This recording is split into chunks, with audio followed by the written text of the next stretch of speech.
प्रिय विद्यार्थियों, नमो नमः। पूर्व की कक्षा में आप लोगों को अवगत कराया गया संधि के विषय में, संधि के भेद। और आज का प्रकरण है अनुस्वार संधि। इसका सूत्र है मोनुस्वारः। तो देखिए यहाँ ध्यान दीजिए, मोनुस्वारः माने म का अनुस्वार। इस सूत्र पर अगर ध्यान दें तो यह मो अनुस्वार है। इसका एक सरल शब्दों में समझाया जाए तो म का अनुस्वार। तो मोनुस्वार का अर्थ है कि जब पदांत म के बाद कोई भी व्यंजन वर्ण आता है तो म के स्थान पर अनुस्वार हो जाता है। अब प्रश्न उठता है, पदांत क्या है? पदांत का अर्थ है पद के अंत में। तो इसका अर्थ यह हुआ कि जब पद के अंत में म आए और उसके बाद कोई भी व्यंजन वर्ण आए तो उस म के स्थान पर अनुस्वार हो जाता है। जैसे देखिए, इसका अर्थ हुआ कि पदांत म हो और व्यंजन वर्ण बराबर अनुस्वार।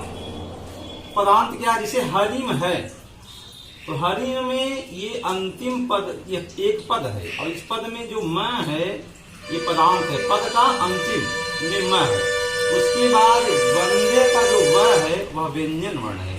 तो इस यह म जो है वह अनुस्वार हो जाएगा, बाकी शेष व्यंदे वंदे ही रहेगा। इसी प्रकार से त्वम धन करोषि, त्वम एक पद है और इस पद का अंतिम में म है और ये भी का व्यंजन वर्ण है। तो त्वम के बाद व्यंजन वर्ण, पदांत म के बाद व्यंजन वर्ण का है, इसलिए इस म का अनुस्वार त्वम हो गया और करोषि। इसी प्रकार रामम एक पद है। रामम का क्या करा? पदांत होना चाहिए। पदांत में क्या है? पद का अंतिम में म है और उसके पश्चात भजामि है तो रामम भजामि हुआ।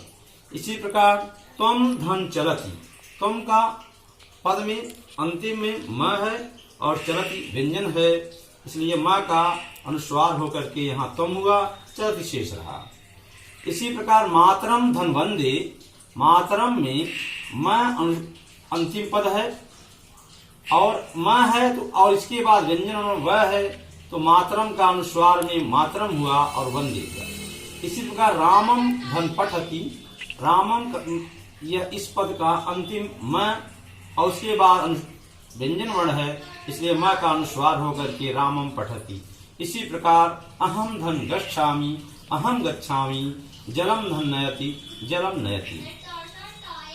तो विद्यार्थियों, यह स्पष्ट है कि पद के अंतिम में म हो, उसके बाद कोई भी व्यंजन वर्ण हो तो ये इस म का ही केवल अनुस्वार होगा और उससे कोई अर्थ नहीं है, वो शेष उसी प्रकार से आ जाता है। लेकिन विद्यार्थियों, एक शंका होती है कि यदि पद के अंत में जो म है उसके पश्चात व्यंजन न हो अर्थात स्वर हो, तब क्या होगा? ऐसी स्थिति में कहा, यदि पदांत म के बाद व्यंजन न हो अर्थात स्वर हो तो अनुस्वार नहीं होता, बल्कि वह स्वर व्यंजन के साथ जुड़ जाता है।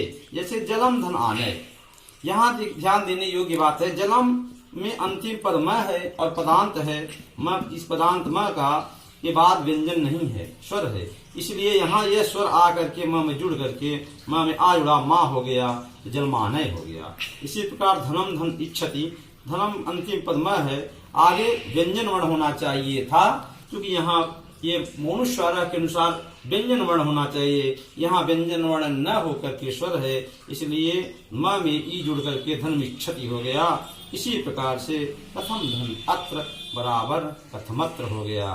तो इसलिए विद्यार्थियों, स्पष्ट है कि मोनुस्वार संधि का अर्थ है कि म के बाद कैसा म? पद के अंत में म हो, उसके बाद व्यंजन वर्ण हो तो उस म का अनुस्वार हो जाएगा।